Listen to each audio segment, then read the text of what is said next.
예, 반갑습니다. 또 우리 차우성동이 또 오셔가지고 또 감사하게 생각합니다.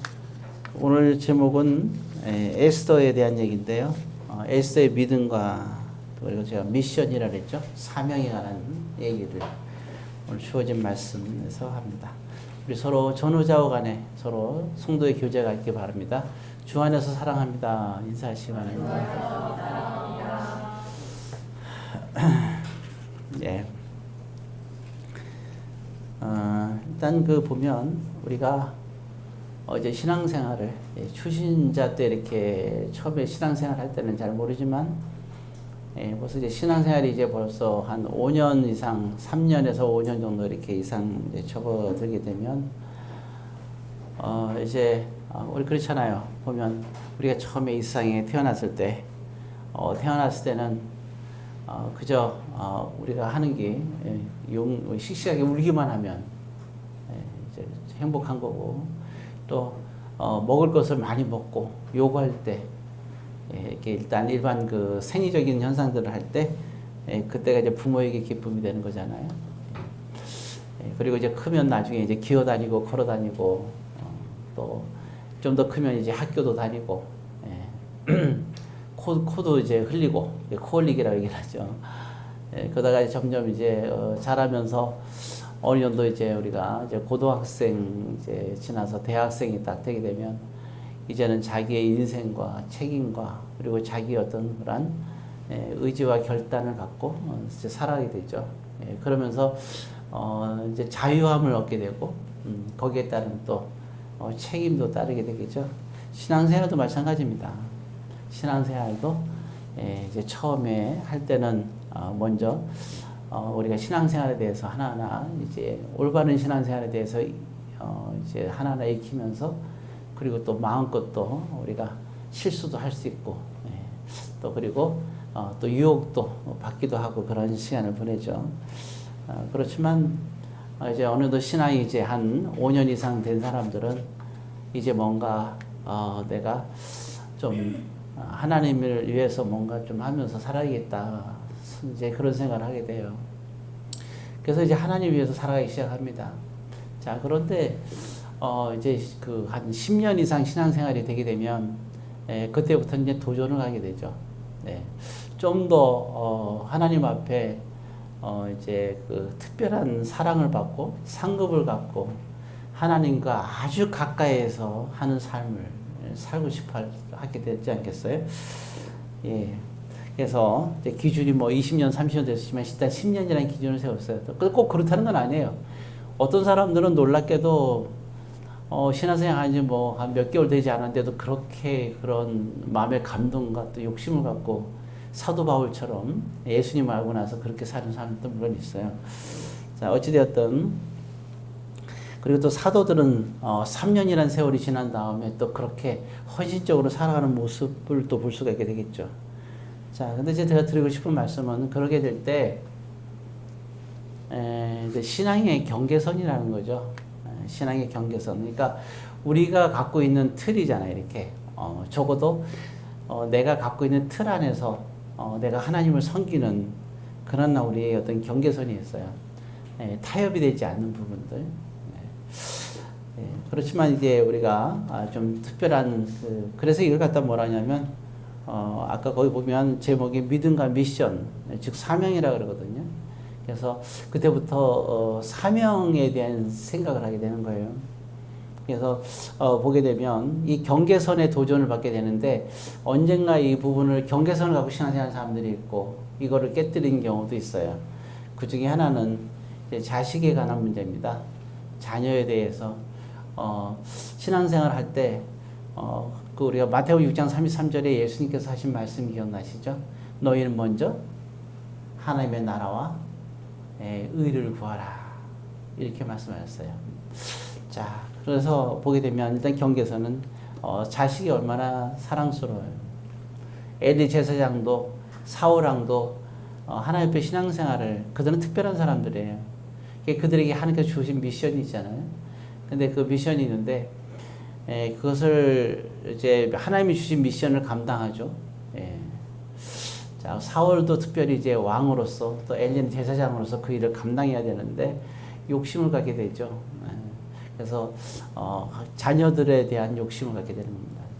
자녀들이 올바로 서 있지 않는데도 불구하고 말이죠. 근데 물론 이제 사울왕은 요나단이 굉장히 훌륭한 사람이에요.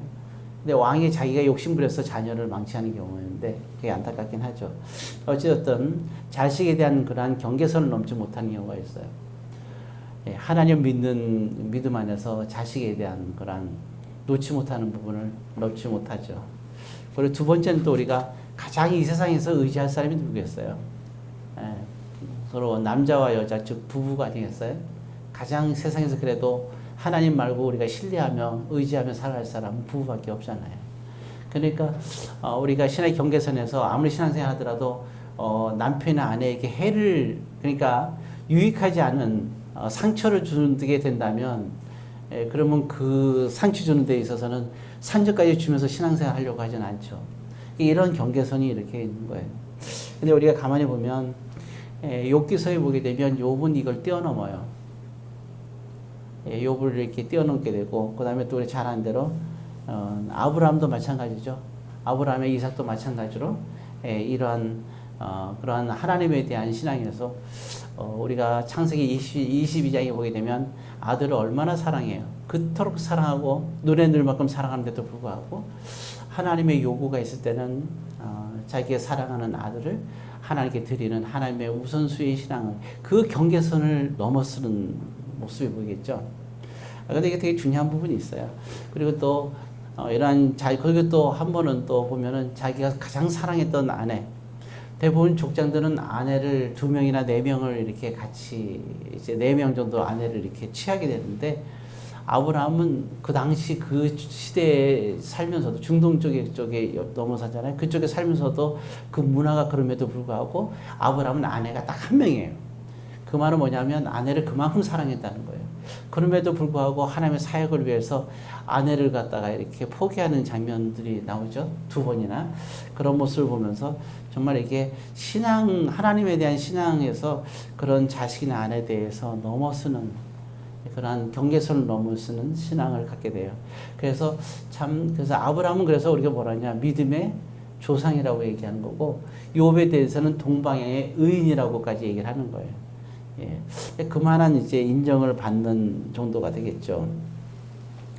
자, 이외에도 많은 부분이 있죠. 자, 그래서 하나님의 그러한 그 특별한 사명을 감당할 때는요, 오히려 우리가 이러한 것들이 정말 사랑하는 것들이 장애가 될 수가 있어요. 자, 근데 한편은 이런 생각을 해봐요. 아내를 물론 이제 우리가 할 때 이거냐 저거냐를 할 때 사실은 2가지를 선택을 하라 그러면 참 어리석은 질문이라고 얘기를 하거든요. 근데 이렇게 생각이 들어요. 우리가 있잖아. 이제 자식에 대해서 나는 내 생명보다 자식을 더 사랑해라고 얘기하죠. 또 사랑하는 사람이 있으면 나의 생명보다 너 당신을 더 사랑해라고 얘기하죠. 그러나 막상 정말 생명이 죽을 위기에 딱 놓였어요. 내가 죽느냐 사느냐의 위기에 놓였을 때 진짜 선택은 누굴 선택하겠어요? 결국에는 우리 사람은 솔직히 자기 자신을 선택하죠. 뭐 그렇지 않다고 저를 이상한 눈으로 보고 있는데 저만 이상한 것 같은데요. 근데 저는 그렇습니다. 누군가를 사랑한다 하더라도 정말 막상 당하게 되면 먼저 내 생명을 먼저 생각하게 될 것 같아요. 내가 먼저 사는 거를. 정신이 없을 것 같아요. 누굴 사랑한다는 걸 다 잃어버릴 것 같아요. 당장 위급한 상황이 되게 되면 먼저 막 상대방 총으로 막 서로 싸워요. 가족을 위해서 막 싸운다, 나라를 위해서 싸운다 하더라도 막상 상대가 막 죽이려고 날 하면 그래 난 가족을 위해서 죽겠어 하고 탁 하면서 나를 쏘세요 하고 나가진 않을 것 같아요. 위급상이 나오면 도망갈 것 같아요. 이렇게. 내 생명을 위해서. 사실은 자기의 생명을 가장 사랑하는 거죠. 또 자기 생명을 사랑하는 사람이 자식과 아내도 사랑할 수 있겠죠. 자, 우리가 먼저 그래서 이 자기의 생명을 대해서 그러니까 경계선에서 그러니까 이거예요. 내 생명을 넘어서서 하나님을 사랑한다는 거. 그러잖아요. 내가 하나님을 사랑해도 내 생명을 해치는 일은 할 수가 없어. 하기 쉬운 일은 아니죠. 근데 이러한 일을 감당한 사람이 또 있잖아요. 우리가 잘 아는 대로 야고보 같은 분들, 또 물론 사도도 마찬가지지만 그런 분들을 우리가 알 수가 있어요. 자, 그래서 오늘은 이와 같이 신앙의 경계선에 관한 말씀을 좀 드리고 싶어요. 이제 다 근데 처음부터 이렇게 경계선을 넘어서는 건 어려워요. 항상 우리는 그런데 도전하게 되죠. 그래서 에스더의 믿음과 이제 미션이었었는데요. 에스더를 통해서 잠깐 볼 필요가 있는 것 같아요. 거기 4장 10절입니다. 에스더서 4장 10절.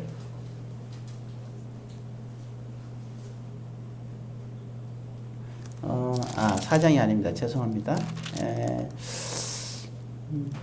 잠깐만요.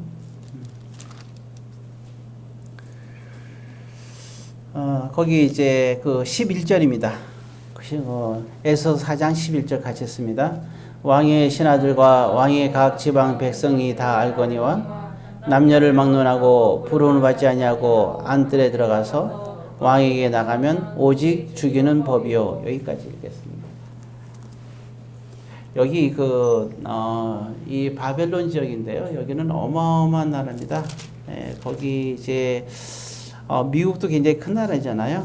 거기 에스더 1장 1절에 보게 되면 거기에 이제 나라 주를 나눈 거예요. 주. 미국도 몇 주가 이렇게 돼 있잖아요. 그러니까 여기 이제 이 당시에 바벨론도 유럽 전체를 밑에까지 다 장악한 거예요. 저기 밑에 인도 있죠. 인도 섬 저기 그러니까 세계 지도 보면 유럽에서 맨 밑에 둥그렇게 크게 있잖아요. 영국이 강대국이 된 이유가 사실은 인도를 식민지로 삼으면서 강대국이 된 거거든요. 인도가 없다면 영국은 식민지가 될 수 없죠. 세계 대전이 일어났을 때 영국하고 독일이 싸울 때 독일이 이겼던 이유는 뭐냐면 인도하고 영국 사이를 갖다가 그걸 막아버렸어요. 인도에서 자원을 갖고 오는 걸 막아버리니까 영국에서 결국에는 전쟁에서 두 손 들 수밖에 없었던 거예요. 그러니까 이 굉장히 인도라는 나라가 크고 중요한 나라인데 지금 여기 바벨론이 거기 보면 에서 1장 1절을 보게 되면 인도부터라고 나와 있거든요. 인도까지 다 점령을 했어요. 저 위에까지 싹 점령한 거예요. 그래서 거기 이제 주로 나면 지방이라고 표현해야 되거든요. 자, 거기 보면 지방이 몇 개라 그랬어요? 127지방이라 나왔죠. 127주라고 그 생각해 보세요. 여러분 한 주가 크기 얼마나 하겠어요? 한 주가 우리나라보다 크면 큽니다. 그러니까 그럼 우리나라 크기라고 해보죠. 우리나라 크기의 주가 127개가 있는 거예요. 어때요? 어마어마하죠? 예, 놀랍지 않아요? 예, 지금 상상을 불허하는 거예요. 그러니까 미국의 몇 배가 되는 거예요. 얼마나 커요? 127개. 그걸 주로 따지면 지방이라고 하는데 그럼 주로 따지면 127주. 120입니다. 우리 교회 이 2층의 건물의 분양평수가 127평입니다. 예. 잊어버리지 말라고요. 127지방. 이 어마어마한 나라 다스린 거예요. 예, 그때 왕후가 누구냐? 에스더거든요. 에스더가 왕후였어요. 자, 근데 문제가 생겨요, 여기서. 뭐냐면, 이 과거에 보면요, 이게 알겠지만, 가나안 땅에서 수많은 여호수아가 가나안 땅에 들어가서 이스라엘 백성들이 가나안 땅에 살게 되죠. 그러면 수많은 사람들과 싸워요. 그 중에서 지긋지긋한 원수 같은 사람이 있는데, 바로 아각 족속들하고 많이 싸워요. 이스라엘 민족하고 아각 족속들하고 굉장한 전쟁이 아주 왼수지간이 이런 시간이 없어요. 한국과 일본하고 더한 왼수지간이에요. 어느 정도 그럼 넘어간가요? 한국과 일본 정도라고 생각하면 되겠죠. 이번에 아베가 죽어서 아주 난리가 났는데요. 네. 갑자기 어쨌든 그래서 한국과 일본도 그러니까 아각하고 이스라엘 백성들 얼마나 싫어하는 얘기죠. 그러니까 아주 싫어하는 때였어요. 자, 그런데 참 이때 높은 관직에 아각 사람 한 사람이 뛰어난 사람이 하나 등장해요. 이 사람이 얼마나 뛰어난지 진짜 머리가 진짜 아주 샤프하고 굉장히 정치에 강해요. 일본에 있는 아베 정도 되는 사람이었어요. 굉장히 뛰어난 사람입니다. 그래서 이 사람 이름이 뭐냐면 하마. 니은을 붙이세요. 그러면 하만이에요. 그래서 하만이라는 사람이 딱 됐어요. 근데 모르드게가 이제 같이 만난 거예요. 딱 만나니까 모르드게가 원수지간이니까 인사를 안 해요. 이게 같은 이제 직장에서 있는데 물론 모르드게 직분이 낮죠. 인사를 안 하는 거예요. 그러니까 하만이 굉장히 기분이 상했어요. 쟤도 쟤 뭔데 인사 안 해? 사람을 보낸 거예요. 그랬더니 모르드게가 뭐라 그러냐면 얘기를 하는 거예요. 나 유대인이야. 너가 아각 사람이잖아. 이렇게 얘기된 거예요. 그러니까 하만이 그 얘기를 들었어요. 딱 들으고 나서 쟤가 이스라엘 쪽이야? 그래서 그때 하만이 이런 결정을 합니다. 내가 쟤를 모르드게뿐만 아니라 모르드게 민족을 싹 내가 몰살시켜 버리겠다고 그러는 거예요. 다 몰살하고 왕한테 가서 그런 거예요. 우리 여기 이 바벨론에 이상한 민족이 하나 있습니다. 그 민족을 멸하게끔 허락해 주세요. 그러면서 어마어마한 그 이제 재물을 뺏어서 왕 당신께도 바치겠습니다. 그러니까 왕이 뭐 아무 생각도 없이 도장을 뺏어줘요. 예, 그래서 그게 도장이거든요. 반지가 빼주니까 그걸로 도장 꽉 찍는 거예요. 예, 그래서 그때가 이제 그 1월 달쯤 이제 됐는데 이제 그래서 어떻게 했냐면 12월 달이에요. 12월에 딱 하루를 정해서 그러면 바벨론에 있는 모든 누구든 간에 이스라엘 사람들 있으면 다 죽여라 그랬어요. 다 죽이고 재산을 탈취해라. 그 허락하는 그거를 조서를 내려버린 거예요. 이렇게 심각한 상황이 된 거예요. 그러니까 심각하잖아요. 그죠? 그러니까 이제 모르드게가 에스에게 사람을 보낸 겁니다. 보내가지고 당신이 빨리 이런 급한 상황이니까 에스에게 말하기를 왜 이게 중요하냐면 지금 서두르는 이유가 있어요. 아까 그랬잖아요. 나라가 그 당시에는 교통이 발달되지 않았잖아요. 비행기도 없고 아무것도 없잖아요. 그럼 뭐 타고 가야 돼요? 말 타고 가야 돼요. 그럼 그 먼저 120층이가 되는 그 나라가 있다고 생각해요. 거기를 다 다니면서 지방마다 곳곳마다 얘기해야 되는 거예요. 그러니까 이 위기를 극복하려면 이제 이게 고민스럽잖아요. 그래서 왕에게 나가서 이 사실을 알리고 이 위기를 극복해야 된다고 얘기를 한 거예요. 에스더가 대답하는 게 바로 지금 그래서 이 대답이 그 얘기예요. 그렇게 얘기했을 때 에스더가 예 그러겠습니다. 당연히 그러겠죠. 우리 잘하는 에스더가. 근데 어때요? 본문을 보니까 10절에 모르드게의 말을 거절합니다. 왜 거절해요? 자, 그게 하나님의 일이에요. 하나님의 백성들의 이스라엘 백성들이 그죠? 다 죽이려고 하고 있어요. 그럼 당연히 우리가 생각할 때는 에스더가 왕에게 가서 막 아릴 것 같잖아요. 근데 에스더는 왕한테 아리지 못해요. 못하겠습니다. 그런 거예요. 그 이유가 아까 그 4장 10절에 보면은 11절에 보면 나와 있잖아요. 딱 하나죠. 왜냐면 이 당시에는 어떤 일이냐면 왕이 부르지 않았을 때 왕에게 나가죠. 그럼 죽여요. 누구를 막론하고 다 죽입니다. 얼마나 그러면 그러죠. 그래도 에스더는 왕후잖아요. 왕이 아니니까 왕후죠. 적어도 왕이 아닌데 설마 죽이겠어? 네, 그런 생각하죠. 우리나라도 보면 이제 사극에 보면 감히 이제 중전이 함부로 못 가긴 하죠. 근데 급하면 이제 막 이렇게 어떻게 하든 뭐 드센 여자는 가기도 하는데 아무튼 이런 심각한 상황인 거예요. 근데 에스더는 가지 못하고 있어요. 그 왜 그럴까? 이 왕의 성품이 어떤 사람이냐? 그게 이유가 있어요. 거기에 보게 되면요. 자, 에스더 1장을 잠깐 펴보겠습니다. 1장에 보게 되면 5절에 어떤 일이 벌어지고 있냐면 쭉 나오는데요. 1장 5절을 같이 했습니다. 이 날이 지남에 왕이 또 도성 수산에 있는 귀천간의 백성을 위하여 왕궁 후원들에서 제7일 동안 잔치를 베풀세. 자, 뭐 하고 있습니까? 지금 잔치를 베푸고 있습니다. 예, 잔치를 베푸는데 7일 동안 잔치를 베풀어요. 자, 그러니까 9절에 보니까 왕이 잔치를 베푸니까 여인들도 있을 거 아니에요. 그죠? 그러니까 여인들을 위해서 왕후보다도 할 일 있잖아요. 오늘날 말하면 영부인이죠. 자, 9절 같이 씁니다. 왕후 와스디도 아하수에로 왕궁에서 여인들 위하여 잔치를 베푸니라. 그러니까 이 당시에는 에스더가 아직 존재하지 않았어요. 1장에서는. 예, 그래서 여기 9절에 보게 되면 이 당시 왕후는 와스디입니다. 예, 와스디 하면 왠지 제가 초밥 먹을 때 뭐 찍어 먹는 게 생각이 나고, 예, 그래서 어떤 와스디인데 이렇게 있는 거예요. 자, 문제는 이제 어떤 일이 벌어지냐면요. 거기 11절에 보게 되면 제가 그냥 내용을 말씀할게요. 이렇게 잔치를 베풀고 있는데 양쪽에서 잔치를 베풀고 있는 거예요. 왕은 이쪽에서 잔치를 베풀고 왕후는 여인들에서 잔치를 베풀고 있어요. 이런 상황에서 왕이 이런 생각을 해요. 왕비가 굉장히 아름다웠다고 나와 있거든요, 성경에. 그러니까 그 아내를 보여주고 싶은 거예요, 백성들한테. 그럴 수 있잖아요. 그래서 왕후한테 연락을 해요. 지금 모든 것을 이렇게 갇혀 있고 와서 이제 여기 참석한 이 백성들에게 당신의 모습을 보여줘라 라고 왕이 요구를 합니다. 자, 이렇게 얘기하니까 왕후가 어떻게 했을까요?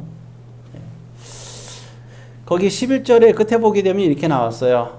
맨 끝에 보니까 왕후의 용모가 보기에 좋았다라 나오거든요. 굉장히 미인이었나 봐요. 어느 정도 미인인지 모르지만 요즘에 그 여인이 요즘 미인상은 누군지 잘 모르겠어요. 자, 어쨌든 굉장히 이제 미녀였던 것을 알던 알 수 있습니다.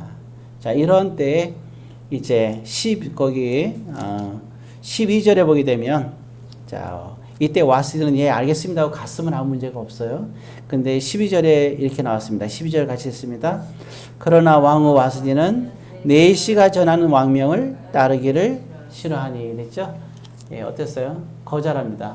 자, 그럼 왕이 기분 좋겠어요? 기분이 안 좋겠죠. 예, 거절하게 됩니다. 근데 또 그렇게 한 이유가 있어요.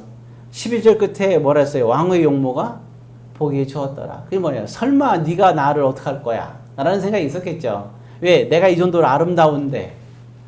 자기 아름다움에 대해서 자신이 있는 거예요. 실제로 아름다웠어요. 그러니까 성경에 보면 용모가 아주 아름답거든요.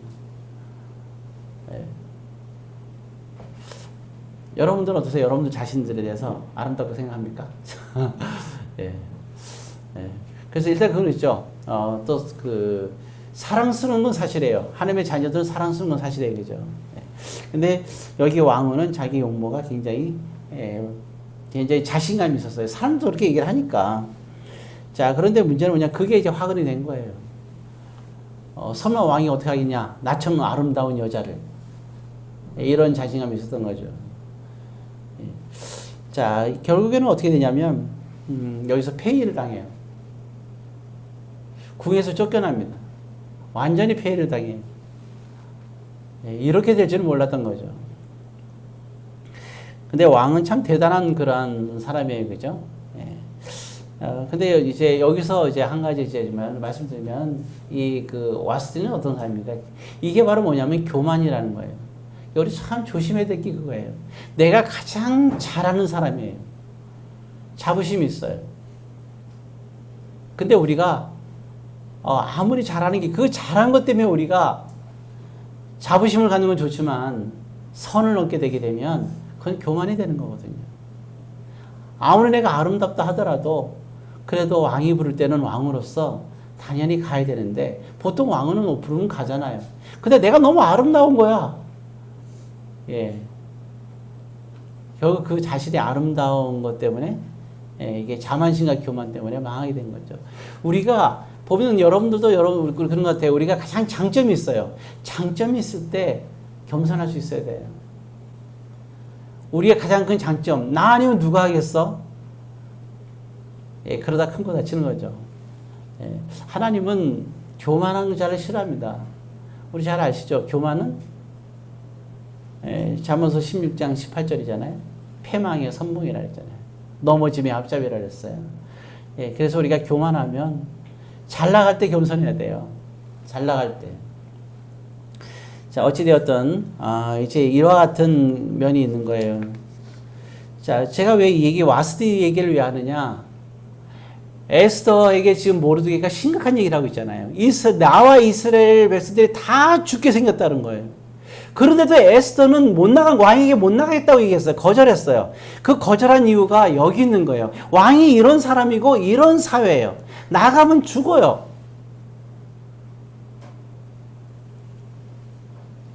그래서 지금 에스더가 그 얘기를 하는 거예요. 내가 가면 죽습니다. 4장 11절에 얘기해서 맨 뒤에 보면 그래요. 내가 지금 왕을 본지, 왕이 나에게 찾아온 지 30일이 지났어요. 30일 동안 왕 얼굴도 보지 못했어요. 근데 지금 내가 왕에게 나가면 그냥 죽임을 당하고 맙니다. 어떤 경계예요? 나의 생명. 나의 생명의 경계를 넘기기가 힘든 거예요. 모르드게와 이스라엘 백성들을 사랑하지만, 하나님을 사랑하지만 나의 이 경계를 넘기가, 나의 생명의 경계를 넘기는 이게 어려운 거예요. 그래서 거절했던 거예요. 참 이게 쉬운 일이 아니에요. 안 그래요? 생명을, 내가 죽으면서까지 누군가를 위해서 죽는다는 것이 말로 하는 거하고 실제로 그래야 되는 거하고는 이게 다른 거예요. 다니엘은 자기가 하나님께 그 기간에 기도를 드리면, 예배를 드리게 되면 자기의 모든 직위가 떠나고 재물이 떠나고 가족도 심각한 문제가 벌어진다는 것을 다니엘은 너무나 알고 있었어요. 그러나 하나님을 위해서 그는 자기의 생명을 포기하고 자기의 물질을 포기하고 자기의 모든 것을 포기하는 거예요. 사랑하는 아내와 사랑하는 자식까지 모든 것을 포기하는 거예요. 자기가 죽으면 다 끝나잖아요. 다니엘은 그 경계선을 넘고 하나님께 경배드리는 거예요. 이 예배가 편안할 때 예배 드리는 거하고 예배를 드림으로 인해서 내가 어떤 것을 타협을, 그러니까 계산하게 될 때하고 다른 거죠. 이 경계를, 신앙의 경계선이라는 거예요. 자, 어찌되었든 다니엘은 참 그런 사람이었는데 이 에스더는 그 경계선을 넘을 수가 없었어요. 갈등을 느끼면서 우리가 볼 때는 에스더는 참 훌륭하다. 훌륭하죠. 여기서 얘기가 끝났으면, 그죠? 만약 여기서 얘기가 끝났다면, 4장 여기 10절, 11절에서 얘기가 끝났다면 에스더는 아무 의미가 없겠죠? 자, 그러나 모르드게가 이런 말 합니다. 거기 14절에, 4장 14절입니다. 뭐라고 얘기하냐면, 자, 같이 있습니다. 이때 내가 만일 잠잠하여 말이 없으면 유다인은 다른 데로 말미암아 노인과 구원을 얻으려니와 너와 내 아비 집은 멸망하리라. 내가 왕후의 자리를 얻는 것이 이때를 위함이 아닌지 누가 알겠느냐. 심각한 말이 있어요. 협박이죠. 어떻게 보면 협박 아니에요? 뭐라 그랬어요? 유대인 나 하나님께서 구원하실 거야. 지금 너가 안 나간다고 왕에게? 이 말은 무슨 얘기냐면 너가 왕에게 나가면 하나님이 너를 통해서 우리를 구원시킬 거야. 너를 통하여 구원시킬 거야. 그러나 만약에 너가 안 나간다면 우리는 너가 아닌 다른 사람을 통하여 구원시킬 거야. 왜? 우리는 하나님의 백성이고 남은 자들이기 때문에. 하나님의 약속을 믿고 있는 거죠. 모르게는 확실하게 믿고 있어요. 그리고 70년 포로가 끝나는 날 우리는 예루살렘으로 돌아갈 거야 라는 확신도 있었어요. 70년의 그 바벨론에서 70년 동안 포로 생활하다가 우리는 반드시 예루살렘으로 돌아갈 거다. 우리 고국으로. 이 믿음이 모르드게는 있었거든요. 그러면 지금 다 죽으면 못 돌아가잖아요. 돌아간다고 하나님께서 약속했으니 당연히 우리는 죽지 않을 걸 알고 있는 거죠. 상황은 말이 안 되지만. 근데 그 구원이 다른 사람을 통하는 것보다 너를 통해서 이 역사가 이루어져야 되지 않겠니? 에스더야. 에스더는 모르드게가 아버지 같은 존재였어요. 에스더에게는. 그게 잘 키웠어요. 그러면서 친딸처럼 키웠어요. 모르드게가. 친딸은 아닌데. 자, 어찌되었든 그 얘기를 하는 거예요. 그러면서 뭐라 그러죠? 너와 내 아비 집은 안 그러면 멸망할 거야. 이건 참 협박이에요. 그러니까 사실 뭐 이게 그럼 저주의 축복이에요. 예, 저주에 속하죠. 저는 여기서 그런 말을 드리고 싶어요. 보게 되면 네가 왕에게 가지 않으면 너는 멸망할 거야. 그럼 이게 저주에 대한 얘기죠. 여러분 저주에 대한 얘기가 모세 시대 때 나와요. 나중에 한번 확인해 보세요. 신명기 27장 15절부터 26절에 보면 14절에는 두 개의 산이 있어요. 하나는 그리심산. 그래서 이스라엘 백성들 지파를 나눠서 그리심산에 이렇게 세워요. 지파 그 무리들을. 또 한 옆에는 또 무슨 산? 에발산이 있어요. 양쪽으로.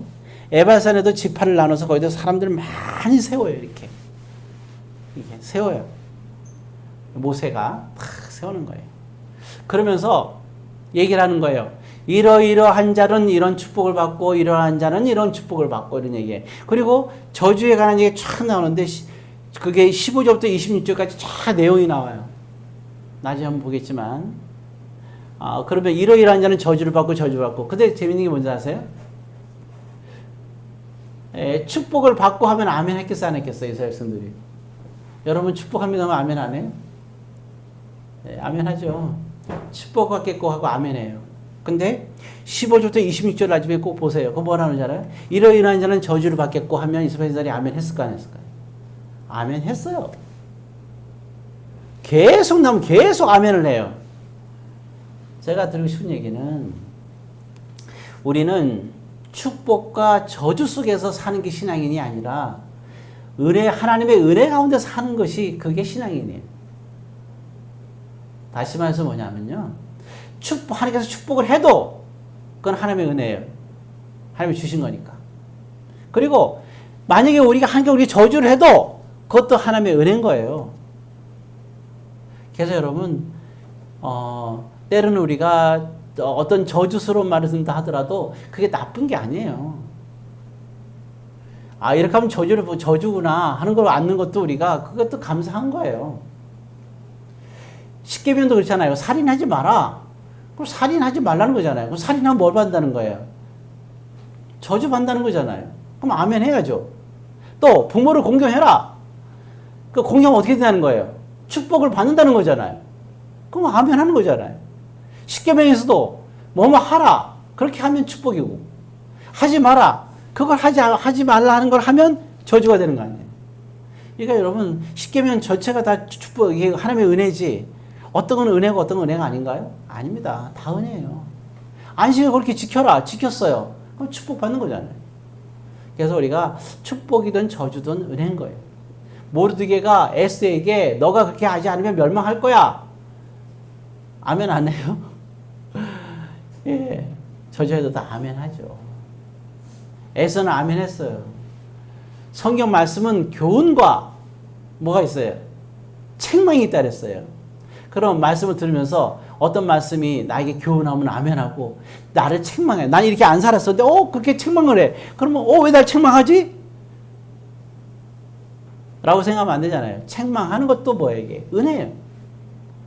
오늘 설교 될 때 설교 들었는데 아무것도 몰라. 근데 뭐 하나가 다 책망으로 들려. 그 사람은 어마어마한 은혜를 받은 거예요. 그래서 삶 속에서도 우리가 많은 어려움이 당하잖아요. 그럼 그걸 만약에 망하고 저주 쪽이라 생각한다면 그것도 아멘인 거예요. 왜? 하나님께서 해주셨다면 감사한 거죠. 욥이 자식을 잃고 재물을 잃는 게 나오잖아요. 그것도 뭐예요 이게? 욥이 뭐라 그래요? 주신 자도 하나님이고 가져간 자도 하나님이라고 하잖아요. 그게 뭐라는 얘기예요? 그 말을 한마디로 말하면 하나님의 은혜라는 거거든요. 그래서 동망이 의인이라는 거죠. 그래서 이때 멸망하리라 하는 거예요. 그러니까 이런 말들까지도 여러분들이 은혜로 받을 수 있어야 돼요. 이런 말들까지. 왜? 하나님의 뜻이니까. 이게 되게 중요한 거죠. 그러면서 있잖아요. 내가 왕후의 자리를 얻은 것이 이때를 위함이 아닌가. 왕후의 자리에 너가 있어. 왜? 이때를 위해서 하나님께서 예비하신 거 아니겠니? 근데 네가 이때를 위해서 예비했는데 이걸 하지 않으면 어떻게 되겠냐. 그런 거죠. 그랬더니 4장 16절에 이렇게 얘기하고 있어요. 네. 거기 네 번째 줄에 나도 나의 시녀와부터 같이 씁니다. 나도 나의 시녀와 더불어 이렇게 금식한 후에 규례를 어기고 왕에게 나아가리니. 여기 나올까요? 자, 뭘 어기고? 규례를 어기고. 규례 어긴다는 게 뭐예요? 왕에게 나가면 안 되는 거예요. 근데 왕에게 나가는 게 규례를 어기는 거예요. 그래서 죽는 거예요. 너희들은 왕에게 나가지 마. 그러면 죽어. 그게 규례예요. 그럼 나가면 안 되잖아요. 근데 에서 뭐라 그래요? 규례를 어기고 나가겠다. 이거 뭐예요? 그래서 뭐라 얘기해서 보면, 그래서 그런 거예요. 12절에 보니까 죽으면 죽으리다. 이렇게 얘기하고 가는 거예요.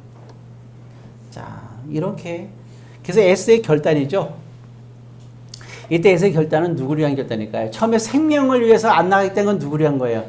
S가 자기 자신을 위하여, 자기 생명을 위하여 자기가 안 나가겠다고 거절했던 거고요. 지금 나가겠다는 결단은 누구를 위해서 하는 거예요?